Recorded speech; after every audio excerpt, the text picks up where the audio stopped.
तो चैनल पर काफ़ी लोगों ने मांग की थी कि कुबेरेश्वर महादेव के दर्शन हमें करवाइए। पंडित प्रदीप जी मिश्रा के आश्रम में हम इस वक्त मौजूद हैं और कुबेरेश्वर धाम इस आश्रम को बोला जाता है। सीहोर में स्थित है। आष्टा रोड पर आपको यह आश्रम मिल जाएगा। बड़ा सा बोर्ड लगा हुआ है बाहर, और फिर वहीं से आप किसी से भी पूछेंगे सीहोर में कि पंडित प्रदीप जी मिश्रा का आश्रम कहाँ है, तो वो आपको पता बता देंगे। बहरहाल कुबेरेश्वर महादेव के दर्शन आपको बिना देरी किए करवा देते हैं। देखिए, विश्वास है, यह आस्था है, और किस आस्था से भगवान कुबेरेश्वर महादेव पूजे जाते हैं आप खुद देख लीजिए। पंडित जी कहते हैं, एक लोटा जल सारी समस्या का हल। और कुबेरेश्वर महादेव अभी बाहर प्रांगण में इसलिए बैठे हुए हैं क्योंकि कंस्ट्रक्शन का काम चल रहा है मंदिर का। एक बार दिखा दीजिए, शिखर बन रहा है। आपने कई बार इस शिखर को उनकी कथाओं में भी देखा होगा। भगवान कुबेरेश्वर के प्रांगण में भगवान कुबेरेश्वर महादेव के दर्शन आप कर लीजिए। थोड़ा नज़दीक जाकर अगर आप दिखा पाएँ अमन, तो दिखा दीजिए। एक झलक भगवान कुबेरेश्वर की इन लाखों भक्तों को दिखा दीजिए। किस तरह से भीड़ लगी हुई है।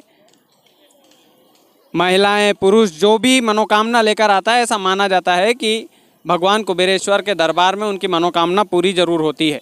कई लोगों ने डिमांड की थी हमारे चैनल पर कि आपने अभी तक कुबेरेश्वर महादेव के दर्शन क्यों नहीं करवाए, तो हमने उनको कुबेरेश्वर महादेव की झलक दर्शन करवाए हैं। और हमारा भी ये विश्वास है कि अगर आप स्क्रीन पर दर्शन कर रहे हैं उनके, और अगर मन ही मन में उनसे कुछ मांग भी रहे हैं, तो आपकी मनोकामना ज़रूर पूरी होगी। क्योंकि हमारी मम्मी जी भी बड़ा विश्वास करती है, हमें अगरबत्ती और नारियल लेकर घर से ही भेजती है और बोलती है कि भगवान कुबेरेश्वर के चरणों में नमन करना बेटा, और उनसे जो भी मांगेगा वो मनोकामना पूरी होगी। बहरहाल हमने तो आप लोगों के लिए मांगा है कि जितने भी लोग हमारा चैनल देखते हैं उनकी मनोकामना भगवान कुबेरेश्वर, उनका भंडार भगवान कुबेरेश्वर भरे, उनके परिवार को हमेशा स्वस्थ रखे, हंसता हुआ परिवार रखे। यही हमारी मनोकामना है।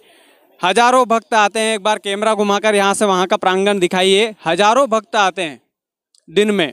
और अभी 6 तारीख से पंडित प्रदीप जी मिश्रा की कथा भी यहाँ पर शुरू होने वाली है, तो उसकी तैयारियाँ भी चल रही है। हजारों भक्त आते हैं, हजारों महिलाएं आती है, और ये विश्वास के साथ आती है कि हमारी भी मनोकामना पूरी होगी। और जितने लोग जितनी मनोकामना के लिए आते हैं, उतनी ही लोगों का भंडार बाबा कुबेरेश्वर भरते हैं। तो ये यहाँ की खासियत है, ये इस आश्रम का विश्वास है, ये इस आश्रम की ख्याति है, ये इस आश्रम की पहचान है, हम ये कह सकते हैं। तमाम सारी चीज़ें हैं। दर्शन आपने किए हैं, दर्शन करके आप सभी को कैसा लगा हमें भी बताइएगा। चैनल को सब्सक्राइब ज़रूर कीजिएगा। बहुत बहुत धन्यवाद।